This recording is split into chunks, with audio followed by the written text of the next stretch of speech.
Welcome to Wide Open Road Art's Roving Conversation series. This conversation is with Wide Open Road Art founders Susie Elliott and Helen Mathwin. Helen and Susie have combined in independent art practices that seek to explore ideas around scale, connectedness, and an art centre. As a practice-led space, Wide Open Road Art has allowed Helen and Susie to stage performative, collaborative, and multi-stage art events. So this is Susie Elliott and I'm Helen Mathwin from Wide Open Road Art, and because we've been doing lots of interviews with other people today, we're going to talk to one another. So Susie, I might just start asking you some of the questions we've been asking other people and we'll just take the conversation from there. Okay, sounds good. So initially we've been just talking to people about their practice and where it began and what drives it, and so yeah, what can you say about that? How did you begin? Well, it sort of started probably more about 10 years ago, so I sort of came to art later in life, sort of. I had worked in academic social theory kind of context in my 20s, and then I went back and did an honours in art theory and started just kind of mostly drawing. I did drawing at Monash, and then I think at that point I started to collaborate with you, and It was a smart move. yeah, it was everything after that. And that's when I think we started with we had an idea for a project which Still unresolved. yeah, it's an amazing It's going to be great. idea. Yeah. I really think we need to do this. But we moved up to Castlemaine, and then you had the great idea and the capacity to get those window boxes happening, which turned into Wide Open Road Art. And then really it's just been a process of exploring different media, including sort of textiles and embroidery to begin with, and then we've sort of moved now into, I think, quite conceptual and performative work in the last few years, which has been really great, and I'm really enjoying. What was it? So you said that you were doing like a whole lot of other things before you came to art. What was it that drew you to art at that point? I always felt like something was desperately missing but I was really intellectually satisfied with social theory and sociology, which is the work I was doing, but it was the visual. I think it was just and a more instinctive way of expressing something and expressing myself, probably, really. And I think when I was around, I think I used to love it as a kid.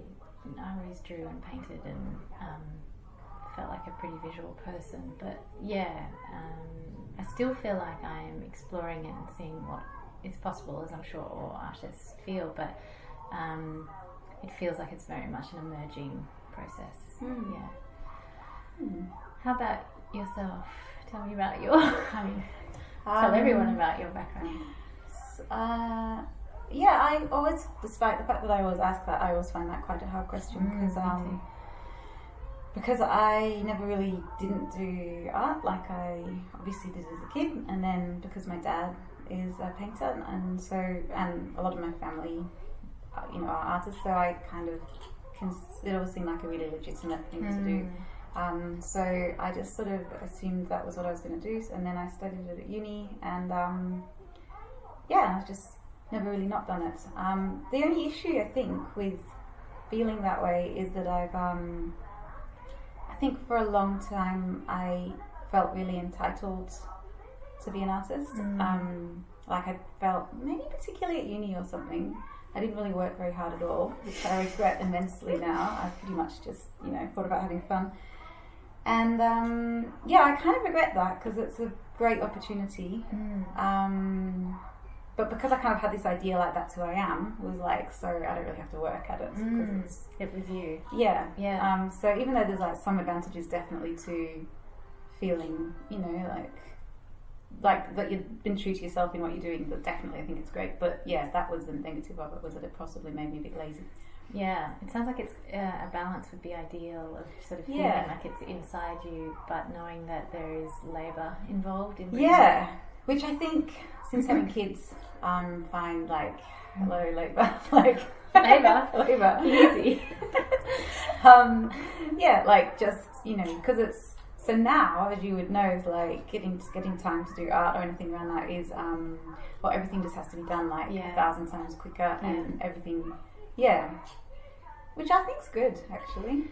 So, is that something that you feel is integral to what you're doing? This period of life that's involved parenthood and, you know, becoming a mother. And so is what the parenting has that? Yeah, is that how much is that in your art? Would you say? I think that it's completely and utterly informed it, like in every way. Despite that, I'm definitely still looking at the same ideas, and yeah, I think it's just compounded it. I feel like it's the same stuff, but it's just made it all the more important or something. What about you? What would you say about the effect of parenting on your work? I think similarly, it is. It sharpens your drive and your brutish insistence on making it happen. You know. Another thing I think about having kids as an artist is this funny thing where, and I don't know if this is everyone, but where suddenly, like, there's some people in the world that I want to be amazing for. Like, children. My kids. Like, I want to create amazing things in the world for them. So that sort of takes us to that issue of, you know, what you're doing when you're making work. Like, is that a big part of it? Is it a legacy, or is it a message? Yeah, well, so at the moment that's something I'm thinking about a lot. And I feel like my work forever has been about connections. But I feel like slowly over the last decade or so I've become much more concerned about the state of the world, and my work is now looking out a lot more. Maybe because I was young as well, like in your 20s and stuff, you tend to look in. But I'm really concerned about the world, and what I actually want to explore is, and I think we are starting to explore, is what art can do, a legacy, but how it can change things. Like, can it change anything? Does it have a role? You know, is there, in times that are difficult, environmentally, politically, etc., is there a place for art? And I absolutely believe there is. And actually now that's pretty much what I want to do with the rest of my life. Is just, you know, trial and error and find ways. Because as you know, I've said to you, like, the thing that I think is that I think what art can do is make you feel something. And I think that's politically really important, and that's what I want to explore. Seems really interesting too, because to me it speaks of bridging a divide between the head and the heart. Yeah. In order to be practical, like when you're talking about immensely practical strategies, really, to having an impact. And yet it's one of the obvious criticisms of art is that it's fiddling while Rome's burning kind of thing. Yeah. Well, I always love that, you know, that thing that's quite famous, the idea that when Titanic went down, they were still playing music. Like, I just think that's so amazing, and I basically just want to play my art violin That's while the world goes down. It's an iceberg. Or maybe not, you know. I don't know. What about you? Is it the legacy, is that a big part of it for you? Yeah, I couldn't do it if I didn't feel like it was instrumental in some way. Although, having said that, it is a really instinctive drive that has led me to doing this with you and in these last few years, and I think I haven't totally understood what that is. So, you know, to an extent it's conscious, and then sometimes it's compelled. But I feel that our work so far, the work that particularly that you and I have done in these last few years, I feel like it's been quite focused and message driven, and I feel like we have been able to get something across, although I know that it may also be alienating, the type of work that we've done in terms of being conceptual. There's probably, certainly in a regional town, that may have been an issue and may still be an issue in how the things that we have done have been received. But I'm optimistic because I feel that, for myself, I feel that there's an opportunity to incorporate, again, it's this sort of like integration of all these different desires, but to integrate a sort of an aesthetic material engagement with an intellectual, or even just a practical, it doesn't even have to be intellectual, but it's great if it is, but a practical engagement as well, which is what I feel like you've been talking about with the Eliasson ideas of, do you want to, I mean, that was about, let's see if I can get it right, but it was that it's a way of motivating people, right? That art is a way of engaging people and motivating people at a different level. Through feelings, is that right?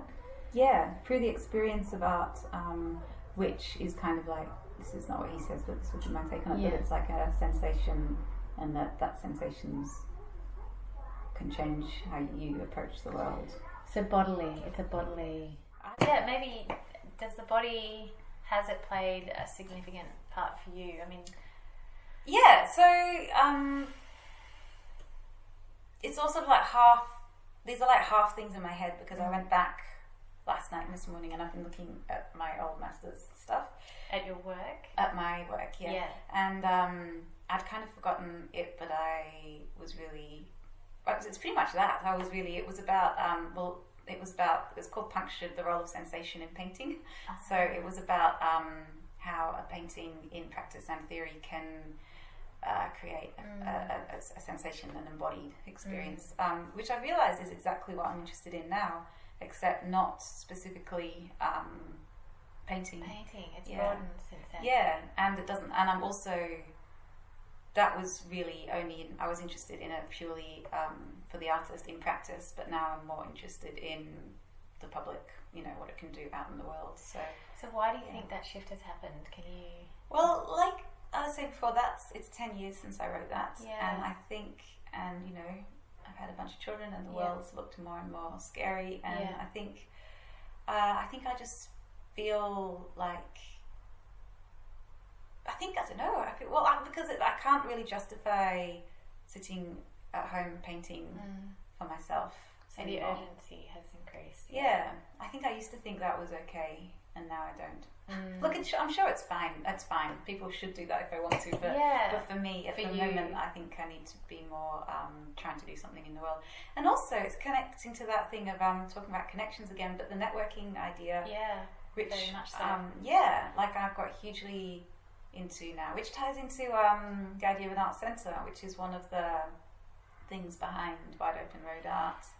Yeah, maybe we should explore that a little bit. Yeah. So you'd heard about the art centre before coming up here? It was in that art theory group that we went to. That was a great group. It was a great group. Very successful. And there was that article that we read. I think I brought it actually. Did you? Yes, it was around, because I just read it not just, but I read it as part of my honours, which was about disrupting the notion of the art centre. Can you remember what it's called? Something like that. Yeah. I'll have to look it up. It's a very common text, I'm sure. Yeah, it's really well known, and I've gone blank on his name as well, which I normally seem to remember. Okay, well, good on you for remembering. But and that seemed very appropriate when we had moved up here, given we had left Melbourne. Yeah. And, I guess we have had a lot of really great artists show with us. Yeah. Who perhaps, with the interviews that we've had so far as part of this series, a lot of them have talked about the art centre. Yeah. With Melbourne in particular. And their ambivalence about it, I feel, is the message I've been getting from it, is a sense of ambivalence about, one, exclusion versus inclusion, and two, the value of those sort of differentiations of a centre and a periphery. But how do you feel we've gone? How do you feel it's going, being technically outside? What interests me about what we're doing is Well, because we're in a really great spot because we are out of the centre. You know, we're in a regional town, and it's interesting because from the outside, people always say that Castlemaine's got a lot of art and a lot of artists and whatnot. But what we've observed over time is that it's got a lot of beautiful work. It's not got as much conceptual work. Which is just interesting at looking about, and perhaps that is still happening more in the centre. I'd say so, very much so. And in a way, that's what we've been doing. Is we've been, perhaps not so much initially when we first set up, but I think more and more we've been honing in on that with Wide Open Road. And I think it's really, really exciting to. I feel like we are bridging a gap. Yeah. I feel this is happening. I don't know where it goes, and like if we hit a limit as to. I mean, we've sort of penetrated some activities in Melbourne recently, but at the same time, I mean, I guess you and I, it feels like we're experiencing a type of acceptance within the field for the first time in terms of receiving grants, which we've had a great run this year, and I think it'll be interesting to keep exploring what's possible. I think whether we can really carve out something here that really genuinely exchanges or blends with an art scene that is taking place in Melbourne. And then the other thing that I'm interested in is as Castlemaine gets increasingly gentrified, which is clearly happening. Does it just get absorbed by the art centre, whereby what we're doing isn't really very cutting edge or interesting anyway? It's just the next. In which case we'll have to move somewhere else. I mean, clearly that is where we're at. Where will we go? Maryborough. Oh yeah, that's a great idea. Yeah. Okay. Sold. Right. Start looking at real estate. So the art centre and the notion of connection, that makes sense how that has tied in with the sort of trajectory that your practice has been on. And connection's an interesting one. So do you see that in terms of interpersonal connection, or? Yeah, I see it. Yes, but it's a big term, and I see it in many, many ways. Yeah. So there's interpersonal, and then and then there's personal, connection with yourself, and then there's a physical connection, and then there's disconnection, and then there's one that really interests me, which is national identity, which is a form of connection, but it's pretty much just endless, all the types of connection. So it's a huge concept. Yeah. Has that played out in for you in, say, the Craft Cube show that we've just done, which was about homes? And I know that you've talked about it in terms of the Fight Me series, or particularly the video, which was more the aggressive bodily connection or disconnection, or connection, I guess. Yeah, well, it's kind of all of them, because obviously the fighting, there's a connection, but I would say that it's the Fighting Kangaroo, so it's obviously exploring something about national. I would see it as looking at an Australian symbol, and that urge to connect with Australia, which I've sort of always found challenging. But I would also say that I don't know, because I'm not the viewer, but I anticipate the viewers watching that performance. I imagine that it must feel quite uncomfortable and tense, which is definitely also something I would, that interests me and would be part of that piece. So it's about you as an artist with your audience in that respect? Yeah. Yeah, it's very interesting. Would that have to do with it being an Australian audience, do you think, or is it more just... that's interesting. I think it would be read differently by an Australian audience to, say, an English audience.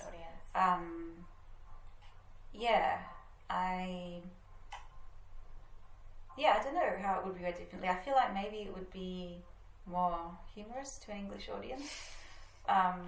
Maybe not. It's pretty I don't humorous. know. It's pretty humorous to an Australian. I think it's tense. You and I fighting each other as kangaroos. So tense. Yeah, it's very tense. I find it tense every time I watch it. Maybe this time I'll win. We should have a rematch. You can win. I might do some boxing practice before then. Did I tell you we've got a boxing thing at the moment at home? No. So watch out. Right. I'm a bit scared actually. You don't need it. So I was thinking about some of the other points that we've been talking to other artists about, like now I've just gone blank, but your survival as an artist, like that's a really interesting one. So how's it working for you? One, is that why you moved here?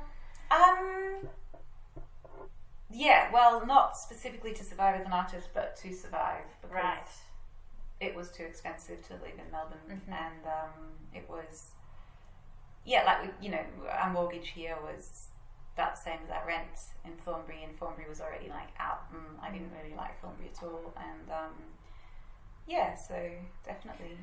What would you say? It's really, for me, moving here was absolutely strategic to be able to live the kind of life that I was hoping to lead, and it still is, and I'd like to do that till I die, basically, which is to keep making irrational choices. Now I feel like the sort of early years of parenting might be sort of getting behind me, but I wanted to be around, and so being here was definitely about being able to be present in my home and with my family. But now I sort of feel like I'd like to do other things that aren't tied to necessarily economic rewards, and it has facilitated that. But as you say, the town itself is gentrifying, and certainly I don't know whether that's going to be the case for the next wave of people moving up here.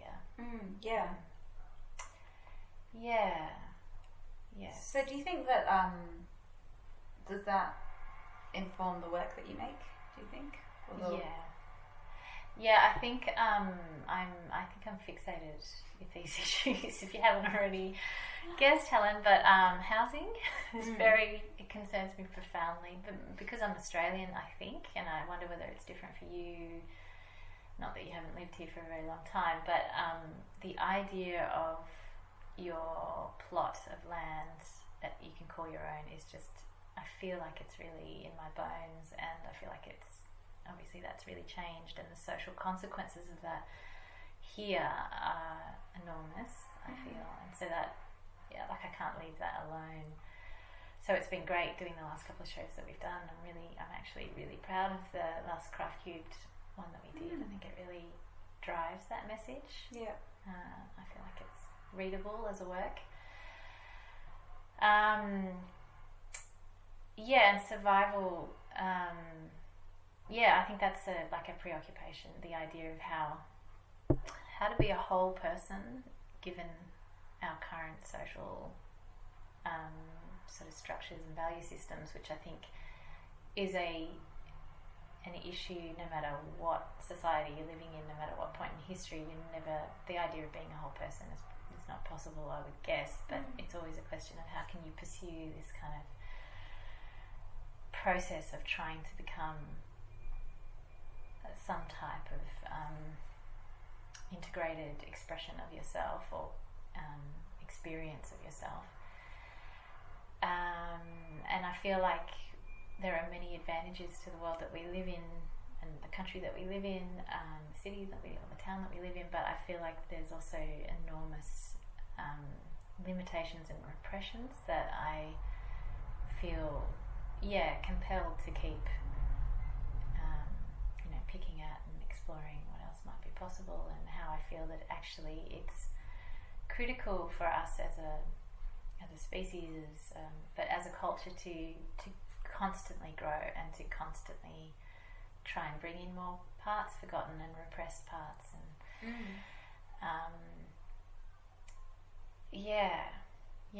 I'd say that's my, if you want to, I agree with you about legacy. Well, I think you said the word legacy. You did, I think. Maybe, with your children. That for me, that's it. It's like it's that even if it wasn't my children, it's like the next gen kind of thing. Like I feel, not that I know the way, but I feel like that my experience can help counterbalance maybe, or at least, have offer something that is worth putting forward, hopefully. So do you think that, because both you and I are sort of talking in these fairly big terms about how we want to change, contribute to the world. Do you think that, do you think it's possible? Do you think that you can leave a legacy for the next generation and that we can change the world? And B, do you think that we should? Like, do you think that's part of what an artist should be doing? I think it's what, and I have a feeling that this is what Simon McEwen said in our interview, but I believe it's absolutely, I think it's what we all should be doing. I think there's no other cause, really. Like, I really believe that the reason for getting up in the morning is to contribute and to, and I reckon pretty much 97% of people are in some way doing that. Yeah. But I feel that that's a life worth lived. I think I agree with that, and I think that's true. But then on the flip side of that, I think we're not really encouraged to be that way. Like, if you look at, I don't know, the media and whatever. Consumption. It's all about get out and consume. And comfort. Yeah, there's no mention of like get out and contribute. That's like not part of it, is it?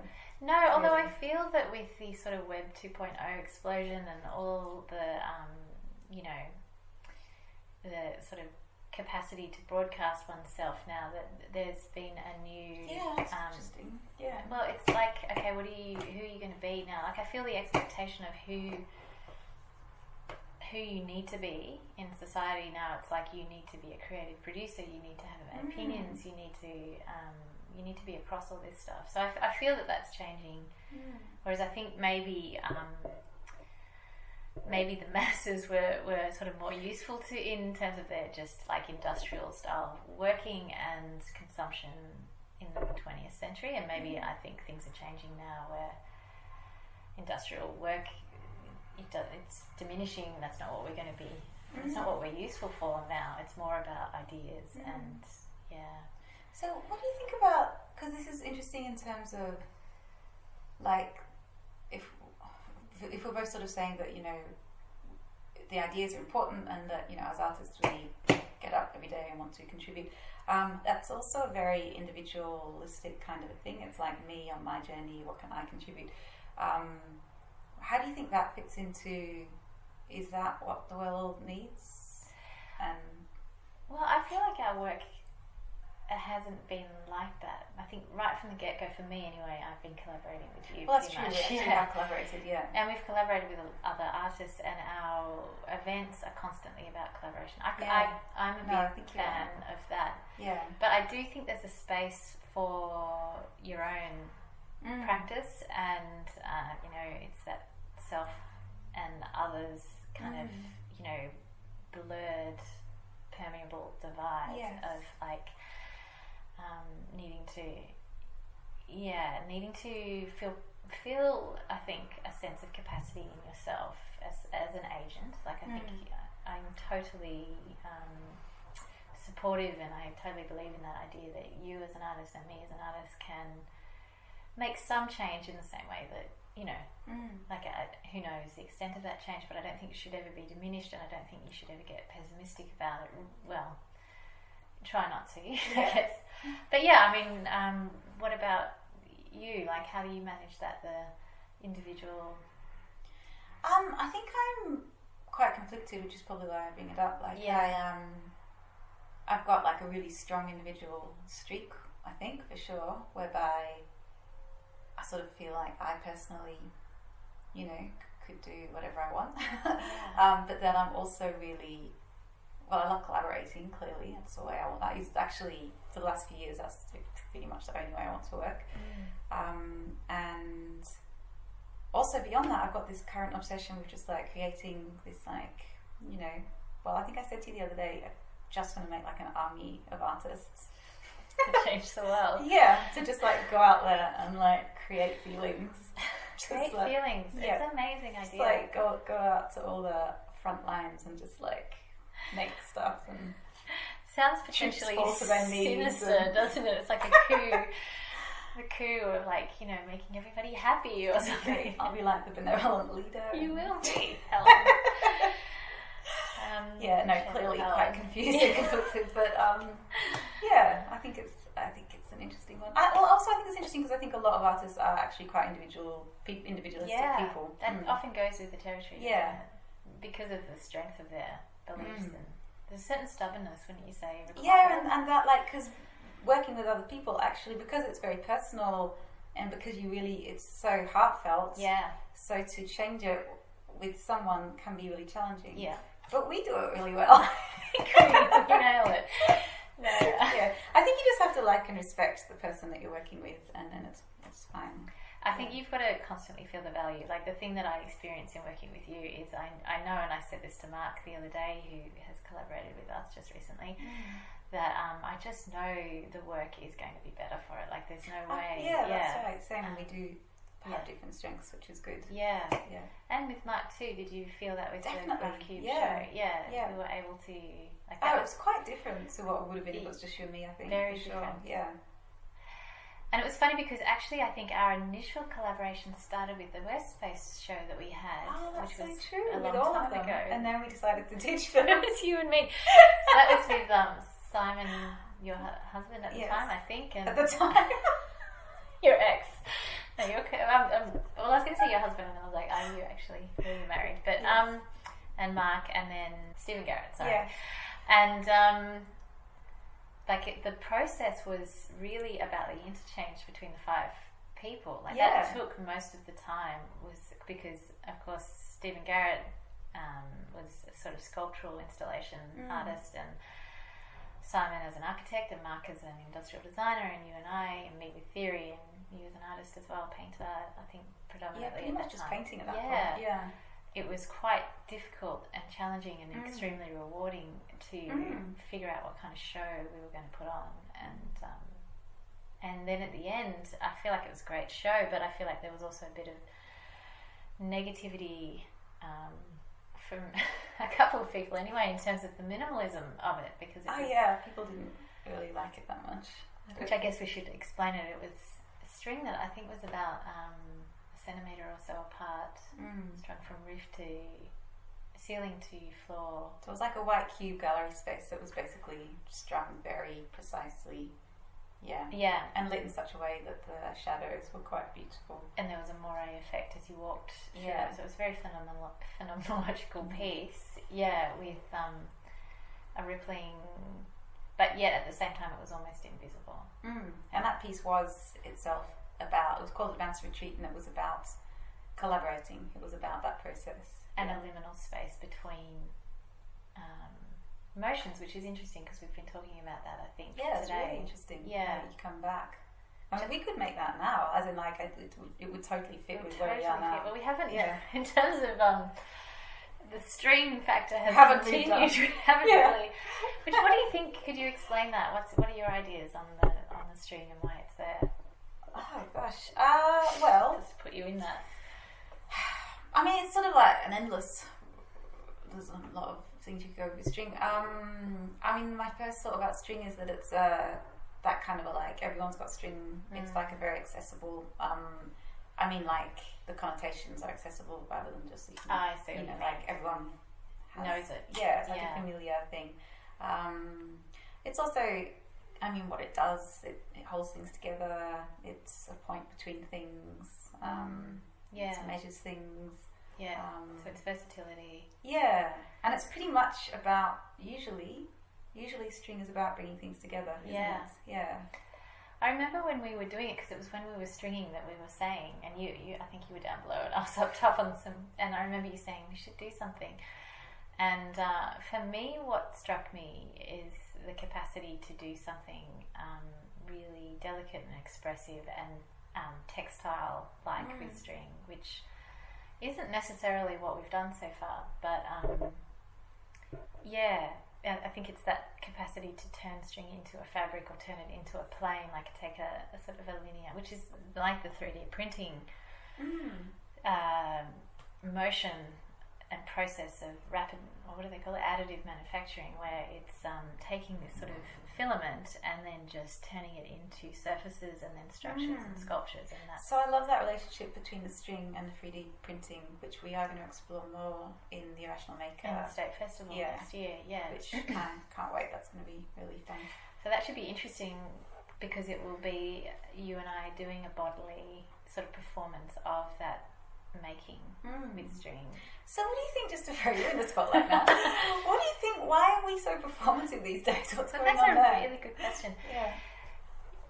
There's a cynical part of me that would say that that's due to a lack of studio time. Ah, yeah. And that I think and this is brings me to Rachel Power's book about the divided heart, and I think it was the second one I was reading, but the first one talked about this a lot too, that parenthood drastically changes your capacity to occupy a studio in a way that ties you up and you're not able to do with your kids. So I feel conceptually like I can't stop thinking. Yes. So then I feel the work has moved into that sort of more abstract realm, and collaboration is that motor that makes a project happen. So collaboration's, very, again, it's a really pragmatic thing as well as a really philosophically satisfying thing. But I look forward to sort of bringing a more material component into it. Yeah. Don't know about you. What do you think? I love the performative, and I have always loved that. Like at uni, I really loved performance. Yeah.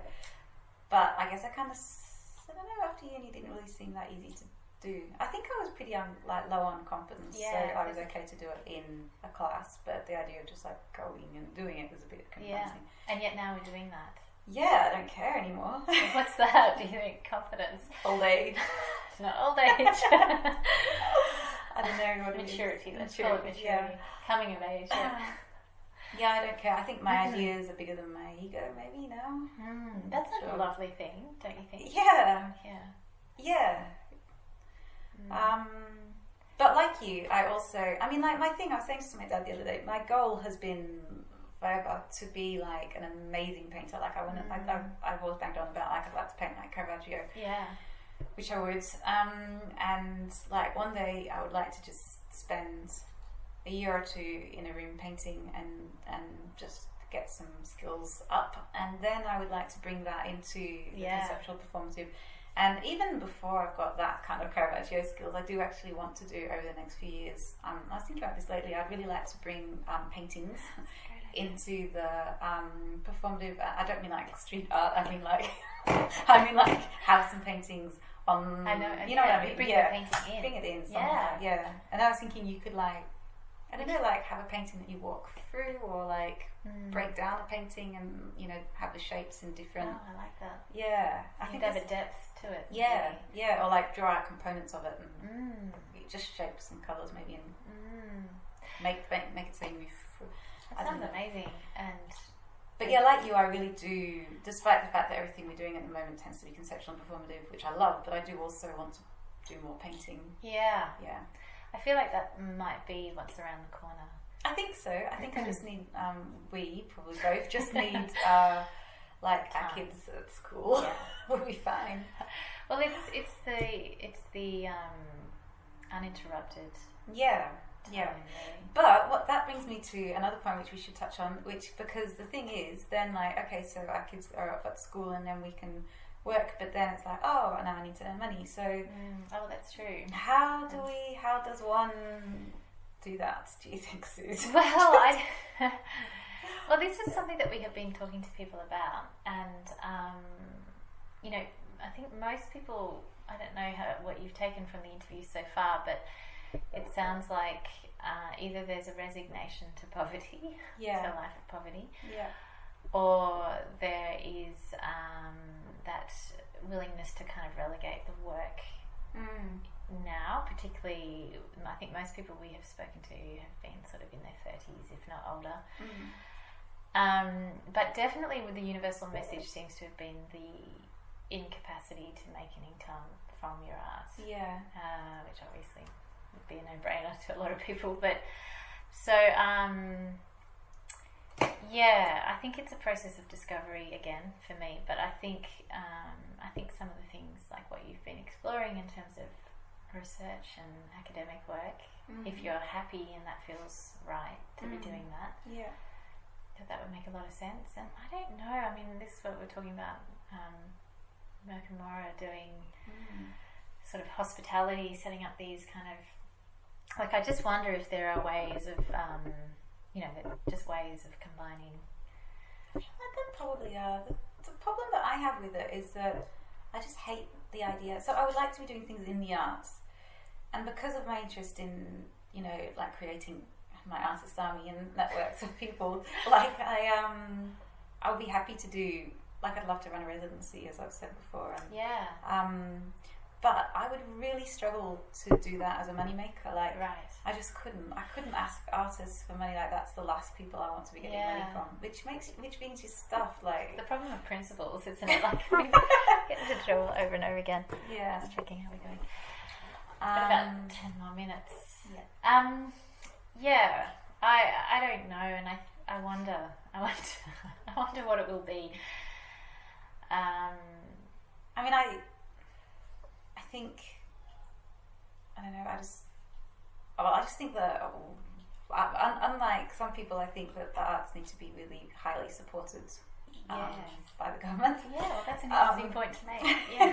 And although I must say, actually, I don't think they're as dreadfully supported. I think I'm saying this because we've actually had a good year. Yeah. Got some grants, but I've always had the impression that there's like no support for artists, and actually I think there's slightly more than I thought there was. We've been surprised this year. I think we've been very fortunate. I think we've been lucky though this year. I think being in Castlemaine, which a lot of regional artists will be in that position depending on where the RCC goes next, but there's only one RCC, but we've benefited enormously from them. Yeah. And that's trickled down to all the other. But the question is how sustainable is that support? Yes. And I'm guessing it's not that sustainable. I don't know. I haven't talked to enough people. I guess that's what we'll hopefully find out. Yeah. Yeah, it's a funny one because I don't really know if it's true, but we're led to believe that art has a lot more respect, say, in Europe. Yeah. I wonder what that means in terms of, making a living. Well, Australia's sort of really copped it in terms of having a reputation for being very hostile to the arts, and I've experienced that, and I'm sure you have too. And I think maybe, to speculate, I'm guessing that's got to do with our history and this being a colonized country, that the sort of survival necessity has kind of trumped over. So what about, say, in relation to America though, which is same but really different art? Well, you've got New York, obviously. I guess it's just New York.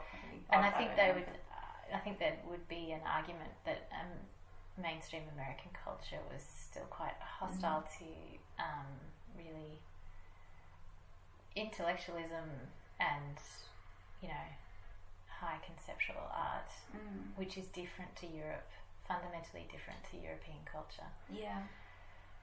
Because of its sort of dispersed appreciation. So that dispersed appreciation hasn't. But I think that that's possibly going to change because of the wealth being created in Australia at the moment, so maybe not for good reasons, or depending on. So do you think that wealth's going to help the arts? I think what it's going to create is a lot of sort of gratuitous, probably, art consumption. But I think what it will do, I don't know. I mean, part of me thinks, well, maybe it'll just create an economy that will be beneficial in the same way that, I guess, it depends how you read things, but I guess like Rome, with all its spoils, created amazing architecture and they're probably pretty decadent. Well, that's the European culture that did then disperse in some respects. You could argue that it was that extreme wealth and empire that did that. So I wonder whether there'll be an empire, but it's not very appealing as a process. It would just be bad art. That's the thing. Well, that's what it. Yeah, but then I mean, could you say that about because it was that wealth that was the patrons that funded. Yeah, so the work that we now hail as masterpieces was quite possibly bad, tacky art of the time. I don't know. So that's Da Vinci. There's a thesis right there, Helen. You need to turn that into a PhD. We should not be looking at Da Vinci. Is there anything we want to finish up with? Because I'm conscious. Yeah, we do need to finish. Oh, well, we haven't really talked about artist community. Do you want to do that quickly? Or how important is it to you, I guess? Okay, it's really important because I guess the artist community is especially you, so it's the collaborative thing, and that's, as we've already discussed, that's really important. Beyond that, as I've also already said, I'm really concerned about creating communities of people. And the reason it's really important to me is because I think I'm just really, I don't know, I just kind of come alive when you can talk about these ideas, and I think your own practice and thoughts grow, and as a culture, like if our culture is going to be enriched and whatnot, then we need people, artists who are thinking outside the box, talking to one another and pushing boundaries. And and then there's the practicality of it, which is you can help one another out in terms of like shared resources and that kind of thing. Do you experience that? Do you feel that is actually the benefits are greater than the costs of collaboration or community? Benefits are definitely greater than the costs. What about you? Yeah, I just think there's such a strength, like an incredible resilience as creators or productive entities to have other people that you can. I mean, I couldn't be doing what I've been doing without having worked with you. Like, it just wouldn't have happened because of the resilience required, I think, through early parenthood and poverty. And it hasn't been dire poverty, of course. We've been, still fine, but feeling like there's no money to spend. Then you have to draw on other resources, don't you? Which is funny because that's what Jerry said about our work, that we were making something out of very little in terms of our resources, and I feel that pretty much sums us up. And maybe that sums a lot of artists up, but certainly trying to take what meagre things we've got around us and trying to do ambitious things really with that. Which I think we've done with resources. I think we've done with conceptually as well. I think so too. Yeah, we've and I think it's been incredibly rewarding. Shall we end on that high note? I think we should. Thank you. Thank you, Sue.